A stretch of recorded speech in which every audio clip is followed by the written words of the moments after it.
Penguin Random House Audio presents Cursebound, a novel by Saara El-Arifi. Read for you by Nicole Lewis. For Rachel. Lettle's Journal. Notes chronicling recent events. 5 months ago, I was a diviner in the Elven lands, namely that of the Waning district. My sister Yeeran would want me to stress that, as she's ever proud of our heritage and has remained so even after she got exiled to the wasted marshes by her own lover, Chieftain Salawa. And though Yeeran and I have had our arguments, I was not about to leave her to the horrors of the wilderness.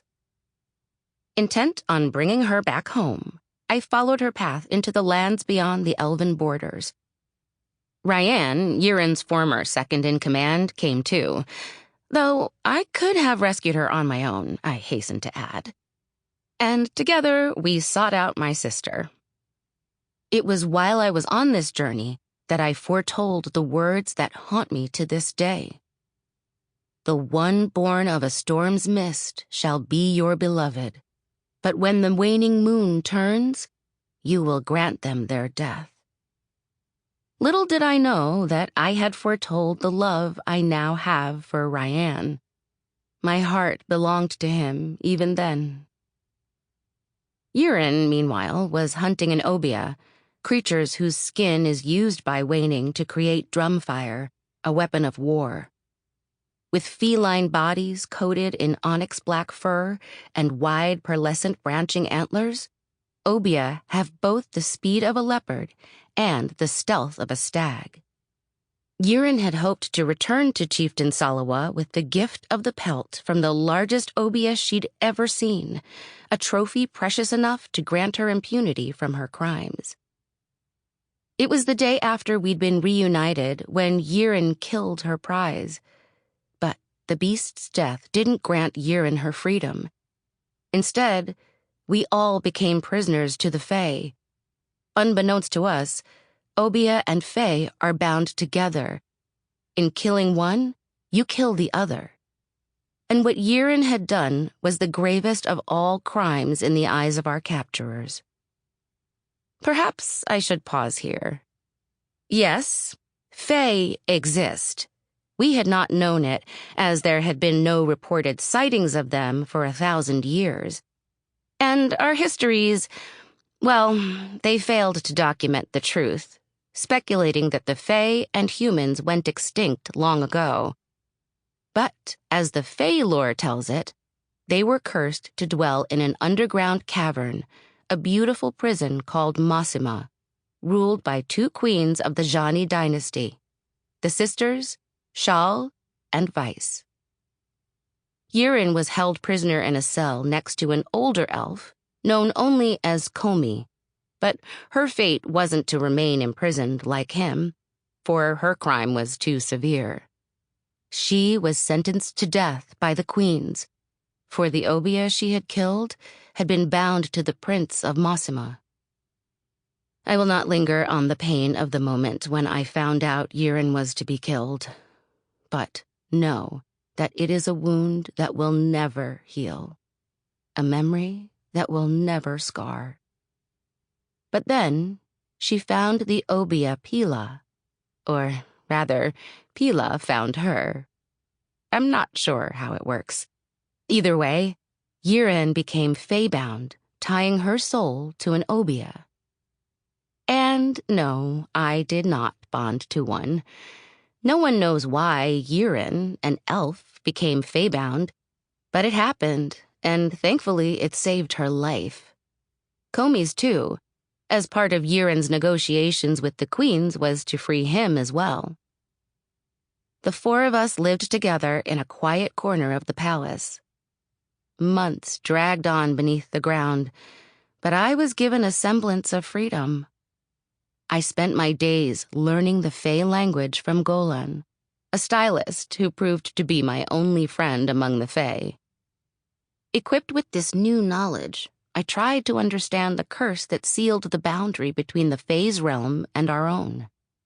my research led me to an old fable, the story of the wheat, the bat, and the water, which spoke of the three gods and the three beings they made. It was there that I found an ancient prophecy first spoken over 1,000 years ago. Forever the war will rage, until united the three shall die. Humans made low, then Fae made lower, then elves in ignorance. Gone is their power. Cursed to endure, cursed to survive. All shall perish, lest all three thrive. Don't ask me what it's about. I haven't figured it out yet, but I will. And when I do, the world will be peaceful once more.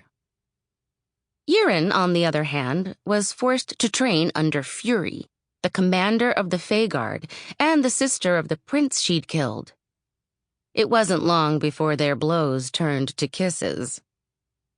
I, too, found solace in the arms of a lover, Ryan, but not before disaster struck the Zhani dynasty. Queens Vice and Shawl were found murdered. I had foretold their deaths many months ago, but I'd been too blind to recognize the prophecy until it came to fruition. I vowed not to do that again. Over the next few days, the Tree of Souls, a giant baobab tree that connects the curse to the Zhani dynasty, began to bind with the new rulers. Everyone expected the successors to the throne to be Neerad and Fury, the only remaining children of Vice and Shawl. Fury, yes, the tree chose her, that much came true.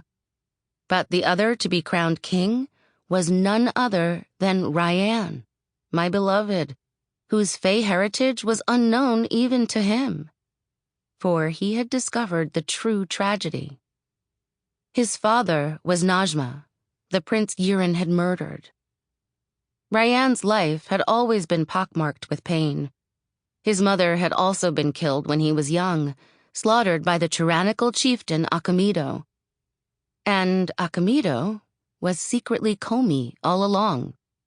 How we didn't see it, I'll never know. But it had been prophesied that Komi would die by Ryan's hand, and so Chieftain Akamido left this life for the next, entombed in the stone that Ryan summoned from the earth. Komi wasn't the only one to die. Neerad had also laid his betrayal bare. It turns out he was the one behind the Queen's murder, his political alliances having swayed so drastically from his family's. We're nearing the end of the tale, and my hand is starting to ache as I write this. I'm not sure whether it's from writing or because of what I have to say next. The last thread to unravel was knotted the moment Yeeran was exiled. On that day, she'd been on the battlefield in a war zone when her archers had fired on the Crescent Army, but her soldiers' arrows glanced off them as if the enemy were encased in glass. But it wasn't glass. It was Fae magic. The Fae had made an alliance with Waning's greatest adversary, the Crescent District. In exchange for Fae soldiers, Crescent would grant the Fae their old territory back. For the Freda crystal beneath the bleeding field was not a mine to be pillaged, but the former Fae lands. Yeeran, upon learning the news, left Mosima, left Fury, and left me, all to warn her old lover, Chieftain Salawa, of the Fae's involvement. Will she be successful? I have cast my talismans time and time again to ask the fates, but all I get is silence. Part 1. Afa's Grimoire. I leave these words for the future to find. Within these pages you will understand the steps that we were forced to take, and why you must continue the path we forged. The elders claim that the world was once a peaceful place before the gods chose to create their children. The god, Asase, made my brethren, the humans, out of the seeds of the forest and granted us the magic to speak the language of the trees and animals. Sample complete. Ready to continue?